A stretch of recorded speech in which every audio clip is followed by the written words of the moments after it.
தனியார் நிறுவனமா நடத்தும் போது அதுல வர்ற ப்ராஃபிட் ஆகட்டும், அதுல வர்ற லாஸ் ஆகட்டும், அதை செய்யற அந்த நபருக்கு அது எல்லாம் போய் சேரும். ஒருவேளை நீங்க தப்பா பிசினஸ் தெரியாம பண்ணிட்டீங்க, தெரியாம பிசினஸ் பண்றீங்க, ஒரு நார்ம்ஸ் தெரியாம, ஆனா ஆர்வம் இருக்கு அப்படின்னு ப்ராப்பரா தெரியாம பண்ணிட்டீங்கன்னா அதுல லாஸ் ஆகிறதுக்கு வாய்ப்பு இருக்கு. சப்போஸ் நீங்க முழு கவனத்தையும் உழைப்பையும் அந்த பிசினஸ்ல நீங்க செலுத்துனீங்கன்னா கண்டிப்பா அதுல ப்ராஃபிட் வர்றதுக்கு வாய்ப்பு இருக்கு.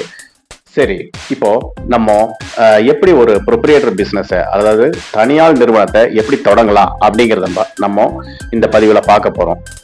எப்படி தொடங்கணும் அப்படின்னு பாத்தீங்கன்னா, ஃபர்ஸ்ட் அதுக்கு ஒரு நல்ல பேரு வைக்கணும்.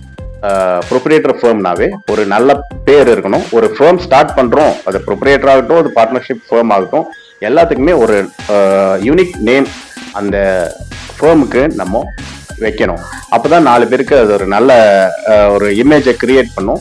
ஒரு எல்லாருக்கும் புரியற மாதிரி ஒரு நம்ம நேச்சர் ஆஃப் பிசினஸ்க்கும் அந்த நேமுக்கும் ஒரு தொடர்பு படுத்தி ஒரு நல்ல பேரை வைக்கணும்.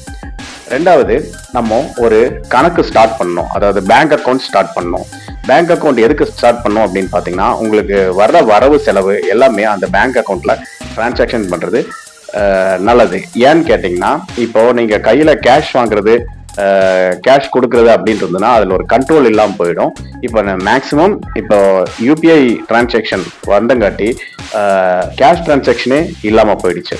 அதனால பேங்க் டிரான்சாக்ஷன் ஒரு கணக்கு அதுக்குன்னு வேண்டி ஒரு எஸ்பி அக்கௌண்ட்டோ அல்லது கரண்ட் அக்கௌண்ட்டோ ஓபன் பண்ணி அந்த பிசினஸ் டிரான்சாக்ஷன் பண்றது ரொம்ப நல்லது.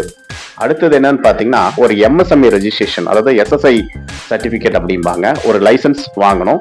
ஒரு அல்லது லோக்கல் முனிசிபல் இருந்து ஒரு ட்ரேட் லைசன்ஸ் வாங்கி அந்த பிசினஸ் நடத்துறது ரொம்ப நல்லது. ஏன்னு கேட்டீங்கன்னா, நம்ம ஒரு ப்ரூஃப் பிசினஸ் பண்றோம் இத்தனை வருஷம் ஆச்சு அப்படின்னா அதுக்கு என்ன ப்ரூஃப் அப்படின்னு கேட்டீங்கன்னா, அதுக்கு எதுவுமே இல்லை அப்படின்னா, நீங்க தொடங்கின பிசினஸ் இத்தனை 5 வருஷமா இருக்கு, 10 வருஷமா இருக்குது அப்படின்னா அதுக்கு ஒரு ப்ரூஃப் இல்லாம போயிடும். கண்டிப்பா ஒரு லைசன்ஸ் நீங்க எடுத்துதான் ஒரு பிசினஸை நடத்தணும். இப்போ நம்ம ஸ்மால் லெவல்ல பண்றோம் அப்படின்னா எம்எஸ்எம்இ உதயம் ரெஜிஸ்ட்ரேஷன் எடுத்து பிசினஸ் ரன் பண்றது நல்லது.